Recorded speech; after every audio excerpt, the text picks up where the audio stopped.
Hi friends, మా వీడియోలు మీకు నచ్చితే మా ఛానల్ని సబ్స్క్రైబ్ చేసి బెల్ ఐకాన్ నొక్కండి. Thank you.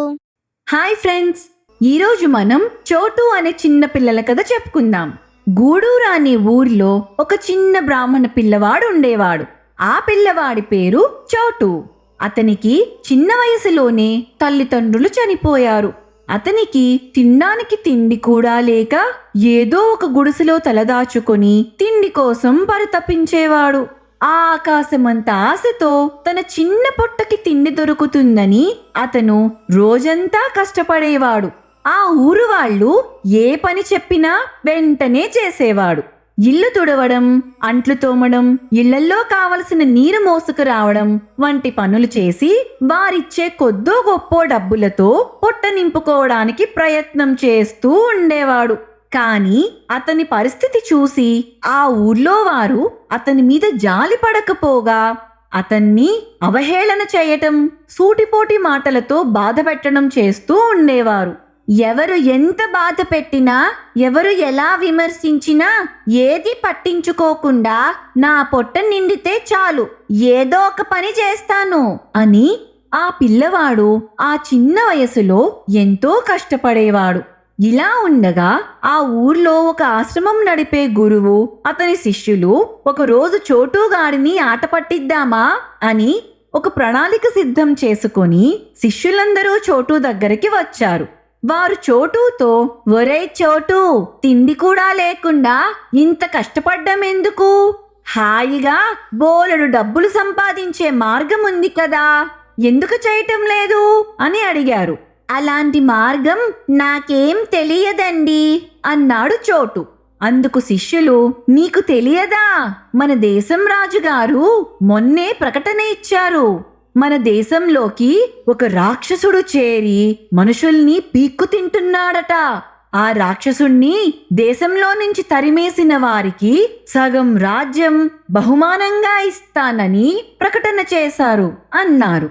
ఆ మాట విని చోటు, అయితే ఆ రాక్షసుడికి నాకు సంబంధమేంటండి? నేనేం చేయాలి అని అడిగాడు.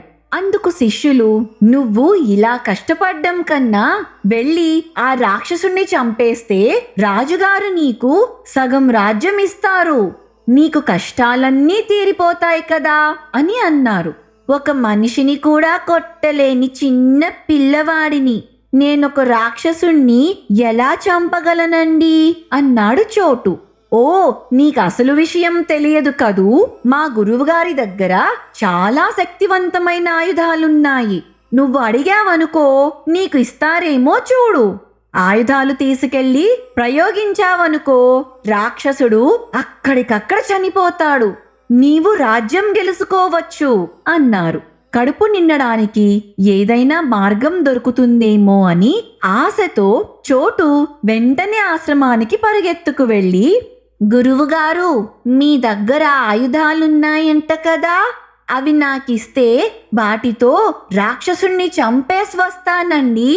అప్పుడు రాజుగారిచ్చే డబ్బులతో నాకు తిండైనా దొరుకుతుంది అని అన్నాడు. ఆ మాట విని గురువుగారు, నా దగ్గర చాలా శక్తివంతమైన ఆయుధాలు ఉన్నాయి, కానీ అవి పనిచేయాలంటే ఒక చిన్న తిరకాసుంది. ఎవరికీ వాటిని ఉచితంగా ఇవ్వకూడదు. ఎవరైనా సేవ చేస్తే వాళ్లకు అప్పుడు ఆయుధాలు ఇస్తే అవి బలంగా పనిచేస్తాయి, లేకపోతే పనిచేయవు అన్నాడు. అందుకు చోటు, అయితే ఆ సేవేదో నేను చేస్తాను, సేవ ఏమిటో చెప్పండి అన్నాడు. ఏం లేదురా, ఈ ఆశ్రమాన్నంతా శుభ్రంగా ఉంచి ఆశ్రమానికి కావలసినవన్నీ సమకూర్చు, తర్వాత చూద్దాంలే అన్నారు. అయితే ఆయుధాలు దొరుకుతాయని ఆశతో చోటు రాత్రింబవళ్ళు తిండి మానేసి పనిచేయడం మొదలుపెట్టాడు. ఉదయం నుంచి సాయంత్రం వరకు ఆశ్రమాన్నంతా రెక్కలు ముక్కలయ్యేలాగా తుడవడం చేసేవాడు. ఆ తరువాత ఆశ్రమానికి కావలసిన నీరు కోసం గ్రామంలో ఉన్న చెరువుకు పోయి నీళ్లు తీసుకువచ్చేవాడు. ఆశ్రమం వంటకి కావలసిన వంట కట్టెల కోసం అడవికి పోయి కట్టెలు కొట్టుకుని భుజాన వేసుకొని ఆ చిన్న వయసులో ఎంతో కష్టంతో మోసుకొచ్చేవాడు. రాత్రయ్యేసరికి ఆశ్రమంలో ఉన్న దీపాలను తుడిచి దీపాలు అంటించేవాడు. ఇలా కొంతకాలం రాత్రనక పగలనక పనిచేశాక ఒకరోజు ఆ గురువుగారు పిలిచి ఇలా అన్నారు, ఒరేయ్, నీ సేవతో తృప్తి చెందాను. ఇదిగో నీకు ఆయుధాలిస్తున్నాను. వీటిలో ఏ ఒక్క ఆయుధం వాడినా ఆ రాక్షసుడి పని అయిపోతుంది అని చెప్పి బాణాలు, కత్తి, గద ఇచ్చి పంపించారు. ఇక నాకు తిరుగులేదు, ఆ రాక్షసుణ్ణి నేను సంహరించేస్తాను అని ధైర్యంగా ముందుకు నడవసాగాడు.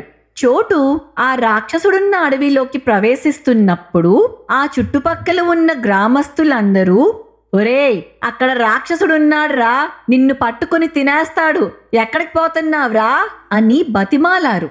అయినా చోటు ఆ రాక్షసుడు ఎక్కడుంటాడో చూసి వాడిని చంపడానికే వెళుతున్నాను, నా దగ్గర ఉన్న ఆయుధాలతో రాక్షసుడి పని అయిపోయినట్లే అని వాళ్ల మాటలు పెడచెవిన పెట్టి ముందుకు సాగాడు. అలా అడవిలో చాలా దూరం నడుచుకు వెళ్ళాక ఒక చోట వాడికి రాక్షసుడు ఎదురయ్యాడు. రాక్షసుడు చూడ్డానికి 25 అడుగుల ఎత్తు ఉండి గంభీరంగా ఎంతో పెద్ద పెద్ద కోరలతో ఒళ్ళంతా రోమాలతో చూడ్డానికే గుండె ధైర్యం చాలదేమో అన్నట్లు ఉన్నాడు. ఆ రాక్షసుడు చోటును చూసి, ఒరేయ్, సరిగ్గా ఆకలిగా ఉన్న సమయానికి వచ్చావు. ఆకలిగా ఉంది, ఏం తిందామా ఈరోజు అనుకుంటుంటే నా భోజనమైన వాడు నన్ను వెతుక్కుంటూ నా దగ్గరకు వచ్చినట్లు ఉందిరా. నేనిప్పుడు నిన్ను తినేస్తాను అన్నాడు. వెంటనే చోటు, ఒరే రాక్షసుడా, నువ్వు నన్ను తినటం కాదు, నువ్వు ఈ అడవిని వదిలి మా రాజ్యం వదిలి వెళ్ళకపోతే నేనే నిన్ను చంపేస్తాను. ఏమనుకుంటున్నావు? మర్యాదగా ప్రాణం మీద తీపి ఉంటే ఇక్కడి నుంచి పో, పారిపో అన్నాడు. ఆ మాట విని రాక్షసుడు, అయితే చంపే అని నవ్వసాగాడు. వెంటనే చోటు, అయితే కాస్కో అని చెప్పి ఒక బాణం తీసి రాక్షసుడి మీద ప్రయోగించాడు. ఆ రాక్షసుడి మీద ప్రయోగించిన బాణం నిదానంగా వెళ్ళి రాక్షసుణ్ణి తాకకుండానే కింద పడిపోయింది.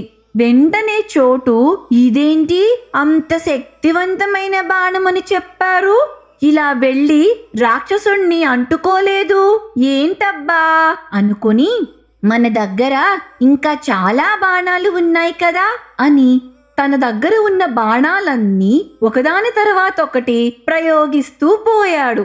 ఎన్ని బాణాలు ప్రయోగించినా అవి ఆ రాక్షసుణ్ణి తాకకుండానే కింద పడిపోయాయి. ఇది చూసి చోటు, బాణాలు ఏమీ చెయ్యకపోతే ఏమైంది, నా దగ్గర వాడ్డానికి కత్తిందిగా అని తన దగ్గర ఉన్న కత్తిని రాక్షసుడి మీదకు విసిరాడు. అది కూడా రాక్షసుణ్ణి తాకను కూడా తాకలేదు.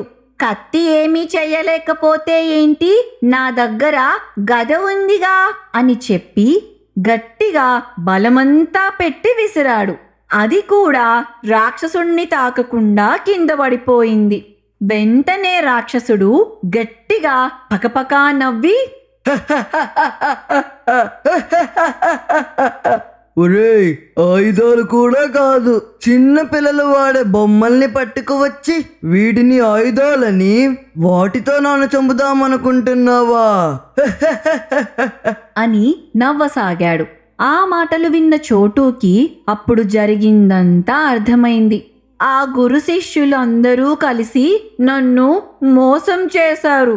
ఆ గురువు నన్ను ఊర్లో తన ఆశ్రమంలో పని చేయమంటే పని చేసేవాడిని కదా, ఇప్పుడు ఆశ్రమంలో పని చేయించింది కాక నన్ను ఈ రాక్షసుడికి భోజనంగా పంపించారా, నా గతేం కావాలి అని ఏడవసాగాడు. తరువాత ఆలోచించి, ఎలాగో ఆ రాక్షసుడు నన్ను తినేస్తాడు, తినేసే ముందు ఆ రాక్షసుణ్ణి 4 తన్నైనా చస్తాను అని ఆ రాక్షసుడు కాలుని పట్టుకొని 2 చేతులతో కొట్టబోయాడు. కాని ఆ రాక్షసుడు ఒంటి మీద ఉన్న జుట్టుకి 2 చేతులు చిక్కుపడిపోయాయి. చేతులు చిక్కుపడిపోతే ఏంటి, కాళ్లతో తంతాను అని కాళ్లతో తన్నబోయాడు. కాళ్ళు కూడా చిక్కుబడిపోయాయి. ఇది చూసి రాక్షసుడు నవ్వుకుంటూ చోటూను చేత్తో పట్టుకుని పైకి లేపి, ఒరేయ్, మనిషి అనేవాడు నా పేరు చెబితేనే భయపడతారు. ఇక నన్ను చూశారంటే గుండెలు పగిలి అక్కడే చేస్తారు. నన్ను చూడటానికే భయపడే మనుషులు ఉన్న రోజుల్లో ఏమీ లేకుండా, ఆయుధాలు లేకుండా ఏ ధైర్యంతో వచ్చావు నా మీదకి? అసలు నీ ఉద్దేశం ఏంట్రా అని ఒక నవ్వు నవ్వి, నిన్ను ఈ రోజు తినేస్తాను అని చెప్పి చోటూని ఎత్తి నోట్లో వేయబోయాడు. ఆ మాటలకు వెంటనే చోటూకి ఒక ఆలోచన వచ్చింది. వెంటనే చోటు రాక్షసుడితో, నాకు కావలసింది కూడా అదే, నువ్వు త్వరగా నన్ను తినేయ్, నేను కోరుకునేది కూడా అదే, తిను తిను అని అరవసాగాడు. ఆ మాటలు అర్థం కాక ఆలోచనలో పడ్డాడు రాక్షసుడు. ఏంట్రా నీ ధైర్యం అని అడిగాడు రాక్షసుడు. ఏమీ లేదు, నీకు అసలు విషయం తెలియదు కదా. మా రాజ్యంలో ఒక కొత్త రకమైన విషాన్ని తయారు చేశారు. ఆ విషం మనుషులు తీసుకుంటే వాళ్ళ మీద పని చేయదు, కానీ రాక్షసుల పొట్టలోకి చేరితే రాక్షసుణ్ణి ఖచ్చితంగా చంపేస్తుంది. నేను ఆ విషం మింగేసి ఇప్పుడు నీ దగ్గరికి వచ్చాను. ఇదంతా నువ్వు నన్ను మింగాలనే చేశాను. నువ్వు నన్ను మింగితే ఆ విషం నీ పొట్టలోకి చేరి నిన్ను చంపేస్తుంది. అదే నాకు కావలసింది అంటం మొదలుపెట్టాడు. ఆ మాటలకు భయపడిన రాక్షసుడు, ఓమో, నాకిప్పుడు ఆకలి లేదు అని చోటూని కిందకు దించేసి వెళ్ళిపోసాగాడు. పారిపోతున్నావే, నన్ను చంపి తిను అని చోటూ వాడి వెనక పరిగెట్టడం మొదలుపెట్టాడు. ఆ రాక్షసుడు, నన్ను వదిలే, నేనిక నిన్ను తినను, నువ్వు నాకొద్దు బాబోయ్ అని పరిగెడడం మొదలుపెట్టాడు. ఇదంతా గ్రామంలోని ప్రజలు చూసి, ఇదేంటి, అంత చిన్న పిల్లోడు ఏం చేశాడు? ఆ చిన్న పిల్లవాడిని చూసి రాక్షసుడు పారిపోతున్నాడు అని అనుకోసాగారు. అలా పారిపోతున్న రాక్షసుడు, వీళ్ళ తెలివి మండ, ఈ రాజ్యంలో ఉన్న వారందరూ విషమేదో మింగేసి నన్ను చంపడానికి ప్రయత్నం చేస్తున్నట్లున్నారు. వీడు తెలివి తక్కువాడు కాబట్టి ఆ విషం మింగొచ్చిన విషయం చెప్పాడు. ఇంకొకడు ఎవడైనా విషం మింగిన సంగతి చెప్పకుండా వచ్చి నేను వాడిని మింగితే నా పరిస్థితి ఏం కావాలి? బ్రతికుంటే ఇంకెక్కడైనా బ్రతుకుతాను అని రాజ్యం వదిలి పారిపోయాడు. చోటూ ధైర్యానికి రాక్షసుడు పారిపోయిన విషయం రాజుకి తెలిసి వెంటనే చోటూని తన రాజ్యసభకు పిలిచి సన్మానించి మాట ఇచ్చిన ప్రకారమే సగం రాజ్యం బహుకరించారు. నిన్నటిదాకా తిండేలేని చోటు ఈరోజు పెద్ద భవంతిలో దజ్జాగా బతకడం మొదలుపెట్టాడు. చుట్టూ ఉన్న వాళ్ళందరూ ఎప్పుడూ లేనంతగా అతనికి విలువ ఇవ్వడం మొదలుపెట్టారు. ఇంత డబ్బులు ఉన్నా చోటు తన గతం మర్చిపోలేదు. ఆకలి విలువేంటో తెలిసినవాడు కాబట్టి ఆకలితో పరితపిస్తున్న వాళ్ళకి, పిల్లలకి తానే దగ్గరుండి భోజనాలు పెట్టించేవాడు. తనను ఆదుకోమని వచ్చిన ప్రతి వాళ్ళకి సహాయం చేస్తూ ఉన్నాడు. ఇది చోటు కథ. ఈ కథను చూస్తే మనం చిన్నవాళ్లమా పెద్దవాళ్లమా, మనకు అనుభవం ఉందా లేదా, శక్తి ఉందా లేదా అనేది కాదు ప్రశ్న.